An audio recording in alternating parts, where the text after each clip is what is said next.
বাংলাদেশ উদ্বেগের মধ্যে ফের বিবৃতি বিদেশ মন্ত্রকের। ৪,৫০০ ভারতীয় পড়ুয়াকে দেশে ফেরানো হয়েছে বলে দাবি বিবৃতিতে। নেপালে ৫০০ পড়ুয়াকেও ফেরানো হয়েছে বলে জানিয়েছে কেন্দ্র। ভুটানে ৩৮, মালদ্বীপে ১ পড়ুয়াকেও ফেরানো হয়েছে ভারতে। বাংলাদেশে আটকে পড়াদের ফেরাতে সব রকম ব্যবস্থার আশ্বাস কেন্দ্রের তরফ থেকে দেওয়া হয়েছে। আটকে থাকাদের সঙ্গে নিয়মিত যোগাযোগ রাখা হচ্ছে বলে জানিয়েছে কেন্দ্র। পড়ুয়াদের সঙ্গে যোগাযোগ রাখছেন ঢাকায় নিযুক্ত ভারতীয় হাই কমিশনার, যোগাযোগ রাখছেন চট্টগ্রাম, রাজশাহী, সিলেটে নিযুক্ত ভারতীয় আমলারাও। বাংলাদেশে ভারতীয় দূতাবাসে জরুরি নম্বর দিয়ে বিবৃতি বিদেশ মন্ত্রকের। পড়ুয়াদের ফেরাতে বিভিন্ন বিমানবন্দর কর্তৃপক্ষের সঙ্গেও কথা কেন্দ্রের। সীমান্তেও নিয়মিত যোগাযোগ রাখা হচ্ছে বলে জানিয়েছে বিদেশ মন্ত্রক।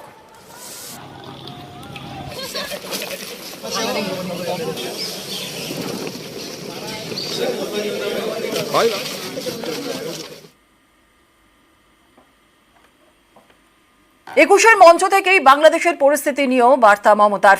বাংলাদেশে আটকে পড়াদের পাশে রয়েছে রাজ্য, জানালেন মুখ্যমন্ত্রী। আর পাশাপাশি কেউ আশ্রয় চাইলেই পশ্চিমবঙ্গের দরজা খোলা বলেও বার্তা মমতার। তবে বাংলাদেশের অশান্তি নিয়ে কোনো রকম প্ররোচনাতে পা নয়। শহীদ দিবসের মঞ্চ থেকেই বার্তা তৃণমূল নেত্রীর।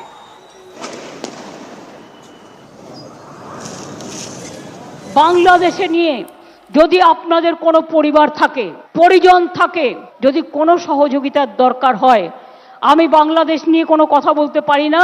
যা বলার ইন্ডিয়া গভর্নমেন্ট বলবে। অসহায় মানুষ যদি বাংলায় দরজা খটখটানি করে, আমরা তাদের আশ্রয় নিশ্চয়ই দেব। এটা ইউনাইটেড নেশনসের একটা রেজুলেশন আছে।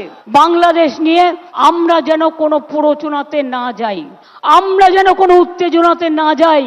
আমাদের সহমর্মিতা, আমাদের দুঃখ, সে যারই রক্ত ঝরুক তাদের জন্য আছে। আমরা দুঃখী, আমরাও খবর রাখছি। কোটা বিরোধী আন্দোলনে অগ্নিগর্ভ বাংলাদেশ। বাংলাদেশের অশান্তির আজ পেট্রাপোলে। ছাত্র যুব আন্দোলনের প্রভাব পড়ল সীমান্ত বাণিজ্যে। পেট্রাপোল সীমান্তে বন্ধ আমদানি এবং রপ্তানি। কাঁচামাল নিয়ে দাঁড়িয়ে রয়েছে শয়ে শয়ে ট্রাক। সীমান্তে আটকে দু দেশের পণ্যবাহী ট্রাক। গতকালে কিছু গাড়ি গেছিল আর 102-3 গাড়ি এসছিল। আজকে পরিস্থিতি আরও খারাপ, অর্থাৎ না কোনো ইম্পোর্ট হচ্ছে, এক্সপোর্টটাও বন্ধ আছে। এবং আমরা এই আশঙ্কায় আছি যে বাংলাদেশের যে গাড়ি আছে 200-250 গাড়ি লোডেড অবস্থায়, সেই গাড়িগুলোর ড্রাইভারের সমস্যা। এখন যেটা বুঝতে পারছি যে ড্রাইভারদেরও আমাদের ওপাশে যেতে দেওয়া হচ্ছে না। সরকার বা যারা দায়িত্বে আছে, এলপিআই বা অন্যান্য সরকারি আধিকারিক, তারা মনে হয় এটা বুঝতে পেরেছে, কারণ ওভার টেলিফোন এখনও সেই সিস্টেমে ওরা কথা বলছে। আর বাংলাদেশের পরিস্থিতি কি আমরা কোনোভাবেই জানতে পারছি না। तो सेफ यही था कि मैं इस तरफ आ जाऊँ, इंडिया की तरफ आ जाऊँ। जब सिचुएशन ठीक होगा तो उधर जाया जाएगा, क्योंकि वहाँ पे अभी मैं पिछले 4-5 दिन से होटल में हूँ। नहीं है, होटल नहीं खुल रहा है, खाना नहीं मिल रहा है, ठीक है। तो जो बाहर के लोग, उनको तो बहुत दिक्कत है ना। टेंशन है ही यार। अभी आप एक फॉरेनर हो और ऐसे जगह पे हो जहाँ पे फेवरेबल कंडीशन नहीं है। तो বাংলাদেশে আতঙ্কের পরিবেশ থেকে ফিরলেন ডাক্তারি পড়ুয়া। চোপড়া থেকে বাংলাদেশে ডাক্তারি পড়তে গিয়েছিলেন শাহবাজ হোসেন। সংরক্ষণে উত্তাল বাংলাদেশ। কেন্দ্র সরকারের তৎপরতায় ঘরে ফিরলেন চোপড়ার ডাক্তারি পড়ুয়া। প্রিন্সিপাল স্যার যে আছে ওর নাম হচ্ছে খুব একটু ভালো ছিল, সে আমাদেরকে হেল্প দিয়েছিল, মানে ওখান থেকে করেছিল। ইনফ্যাক্ট আমরা একদিনে 60 মতন জন আসছিলাম, খালি ইন্ডিয়ানই ছিল না, সাথে সাথে নেপালিরাও ওখানে। আমরা কালকে ওই জায়গাটা থেকে বের হয়েছিলাম। আর জায়গাটা সেফ ছিল না একদম, মানে এখনো ঠিক নেই। মানে অবভিয়াসলি ভালো ফিলিং হবেই, কেন এখন যখন আমাদের সঙ্গে আছে India, government of West Bengal, আমাদের এমবাসি, এদের মিলে এই ছেলেগুলোকে তাড়াতাড়ি রেস্কিউ করাটা খুব জরুরি আছে।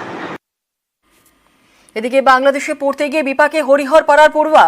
মুর্শিদাবাদের হরিহরপাড়া থেকে বাংলাদেশে ডাক্তারি পড়তে যান নাসিম হাসান। বাংলাদেশের অগ্নিগর্ভ পরিস্থিতিতে সে দেশে আটকে পড়েছে। উৎকণ্ঠায় রয়েছে নাসিমের পরিবার। দ্রুত ছেলে ঘরে ফিরুক চাইছে তার পরিবার। এমবিবিএস পড়ছে ডেল্টা মেডিকেল কলেজ, ঢাকা। ওদের ওখানে ইন্টারনেট পুরোপুরি বন্ধ, তারপরে আমাদের তো ফোনে যোগাযোগ নেই সেভাবে। মানে খুব দুশ্চিন্তা আছি। সিকিউরিটি মানে ফোর্স দিয়ে ওদেরকে মানে পৌঁছে দেওয়ার কথা ছিল এয়ারপোর্টে, সেটা ওরা পারেনি। রাত্রি 2টো নাগাদ ওরা নিজের এতেই মানে ওরা এয়ারপোর্টে পৌঁছায়। মানে এয়ারপোর্ট থেকে আর খোঁজ খবর নেই। ছেলে বাড়ি ফিরে আসুক, আমরা এটাই চাইছি।